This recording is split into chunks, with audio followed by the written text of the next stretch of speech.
दोस्तों, यह कहानी एक स्कूल के लौंडे और उसकी मैडम की है, जो दिन-रात स्कूल और घर में दबा-दबा के संभोगबाज़ी करते हैं और साथ में यह लौंडा मैडम की हर एक खुशबू को 10 मिनट की दूरी से भी पहचान लेता है और बस दबा-दबा के ये दोनों अप डाउन का गेम खेलते रहते हैं।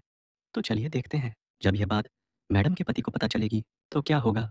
तो कहानी की शुरुआत में हम इसी स्कूल के कुछ लड़कों को देखते हैं और साथ ही कुछ ठर की लौंडिया को भी देखते हैं, जो बस लौ से सेटिंगबाज़ी करने के लिए तड़पती रहती थी। लेकिन उन लौंडिया की ताड़ा-ताड़ी छोड़कर सभी लड़के स्कूल में आई नई मैडम फटी के दीवाने थे। उसके क्लास में आते ही बच्चे एक-दूसरे के कानों में मैडम फटी को लपेटने का प्लान बनाते थे। फटी की बात कोई भी नहीं सुनता था, क्योंकि सभी लड़के उसको ज़ोरदार रगड़ना चाहते थे यहाँ। मैडम भी इनकी हरकतों को अच्छे से समझ रही थी कि यह भेसडी के मेरी मौत के कुएँ में फांसी की सज़ा काटना चाह रहे हैं। लेकिन एक लड़के को छोड़कर सभी लौंडे खुश हो जाते आते हैं, जिसका नाम है रोज़ पेलू उठा के ले लूँ।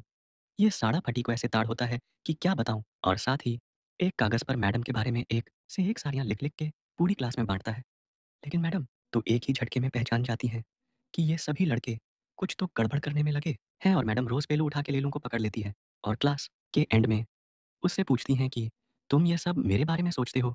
छी, छी, छी, तुम कितने घिनौने और गंदे लड़के हो।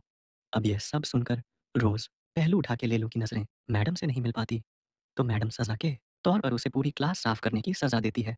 और जब रोज़ पहलू उठा के लेलू ये सब कर रहा होता है, तो वह सफाई से ज़्यादा मैडम फटी को तारने में लगा होता है। तो मैडम भी समझ जाती है कि ये मेरा बक्सा देख-देख के मज़े ले रहा है, तो मैडम उसे वहाँ से घर जाने को बोल देती है। वहीं शाम को हम देख पाते हैं कि रोज़ पहलू उठा के लेलू एक थिएटर में वेटर का काम करता है। अब अगले दिन जब वह स्कूल जाता है, तो मैडम फटी उसके आस-पास ही घूमती रहती हैं, जिससे वह थोड़ा अजीब-सा फ़ील करता है। यहाँ हमें साफ-साफ पता चलता है कि मैडम फटी-फुद्दी जानबूझकर रोज़ पहलू उठा के लेलू के पीछे-पीछे डोल रही है। इसके बाद जब रोज़ पहलू उठा के लेल अपने जॉब से वापस घर आता है, तो वह एक लौंडिया लेस्बो को देखता है, जो उसके पड़ोस में ही रहती है, जो रोज़ पहलू उठा के लीलू को बहुत पसंद करती है और उसे हर एक वह चीज़ करना चाहती है, जो एक आदर्श गर्लफ्रेंड अपने बॉयफ्रेंड से चाहती है। लेकिन रोज़ पहलू उठा के ले लूँ उसे घंटा भाव नहीं देता, इसीलिए वह उसे इग्नोर करता रहता है, क्योंकि उसके आस-पास तो बस मैं फटी की खुशबू ही खुशबू थी। वह घंटों घंटों स्कूल में मैडम को देख-देख के ताड़ता रहता था। मैडम भी उसे ऐसे भाव दे रही थी कि जैसे उसने अपना पिटारा रोज़ पहलू उठाकर लेल के नाम कर दिया हो। अगले दिन जब क्लास में कोई नहीं होता, तो वह मैडम से बहुत सारे सवाल पूछता है, जिसके जवाब मैडम भी बड़े मज़े से हँस-हँस के दे रही थी। और इसी मौके का फ़ायदा उठाकर जब वह कुछ किताबों को उसके पास रखने जाता है, तो वह मैडम की खुशबू से मनमोहक हो जाता है और मैडम भी उसे पूरा महसूस करती है।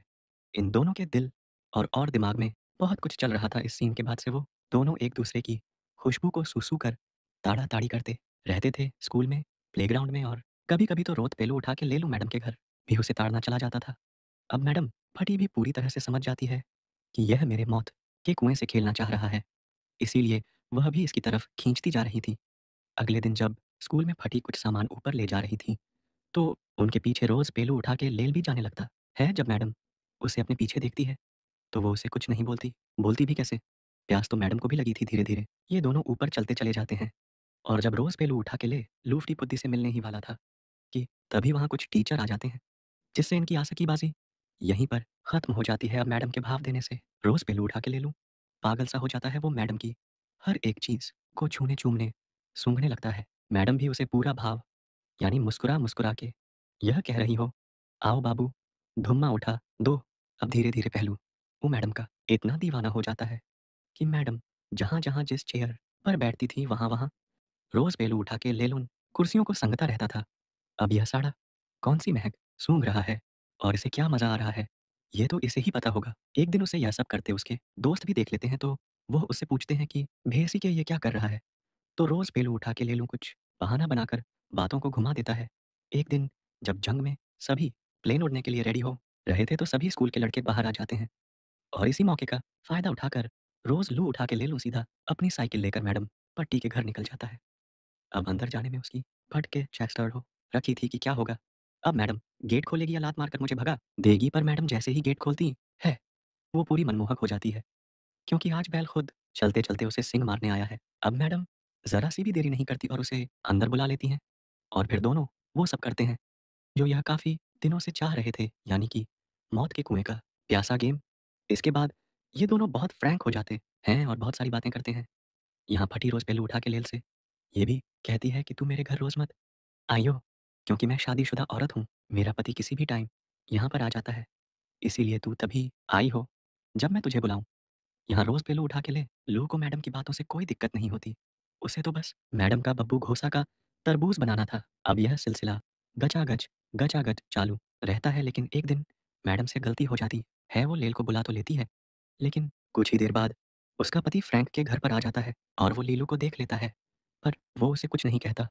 उसे लगता है कि यह फटी का स्टूडेंट है भला, यह क्या करेगा वहीं।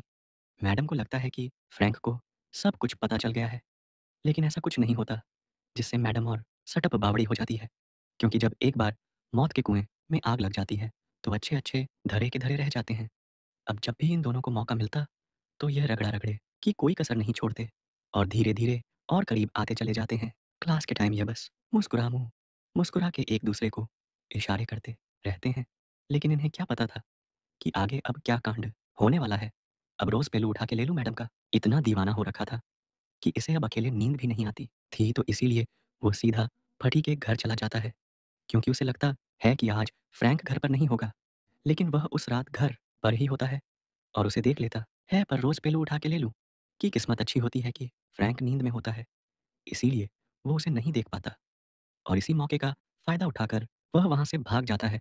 अब इसके कुछ दिनों के बाद मैडम फटी का बर्थडे होता है, तो लेल उसके लिए गिफ्ट लेकर उसके घर जाता है, जहाँ एक बार फिर से उसकी मुलाकात फ्रैंक से हो जाती है। फ्रैंक उसे अभी भी कुछ नहीं कहता, क्योंकि इसे उनके अफेयर के बारे में कुछ भी नहीं पता होता।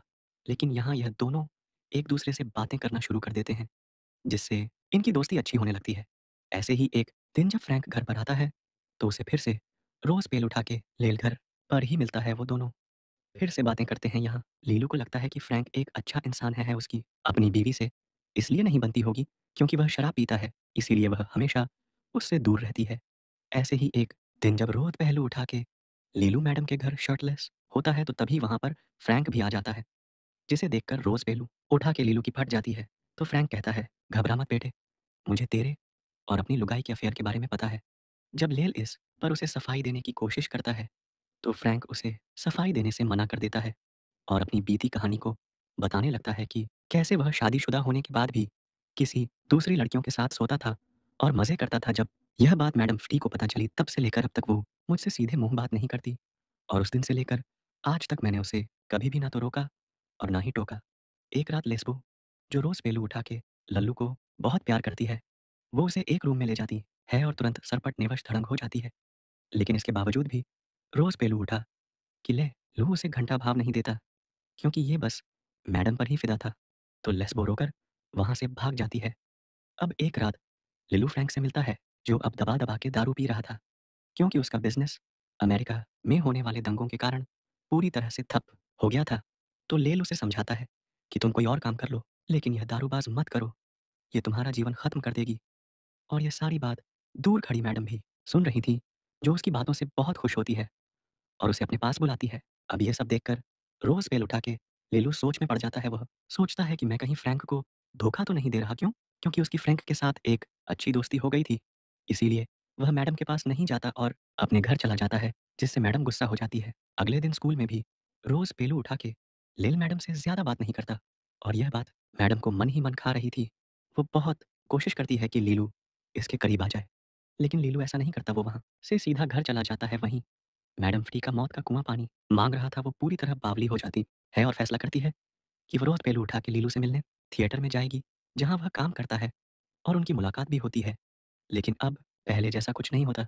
इसके बाद रोज पहलू उठा के ले लू यह रिश्ता खत्म करने मैडम के घर जाता है, जहाँ मैडम शराब के नशे में झूम रही थी और अपने आप को चोट पहुंचाने लगती है। इसीलिए ले लूं पर कायम करना पड़ता है। उस दिन के बाद जब सभी लड़के स्कूल में होते हैं, तो मैडम फ़टीलेल को बताती है कि तुम फेल हो गए हो। वह समझ जाता है कि मैडम ऐसा क्यों कर रही है। वह मैडम से बात करने की कोशिश करता है, लेकिन मैडम उसकी कोई बात नहीं सुनती। वो चाहती थी कि वह उसके साथ वैसे ही रहे जैसे पहले रहता था। यहाँ लेल अब इस गलती को दोबारा नहीं दोहराना चाहता था।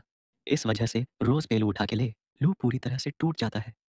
वो घंटों घंटों तक थिएटर में बैठकर सोता रहता था। कुछ दिनों के बाद स्कूल में रिजल्ट सेरेमनी होती है, जहाँ पर सभी बच्चों को रिजल्ट दिया जा रहा था।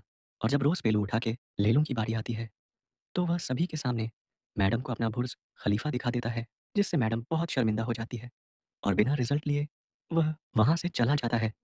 लेकिन इस हरकत से मैडम बहुत परेशान हो जाती है और उसकी पूरी स्कूल में बेइज्जती हो जाती है।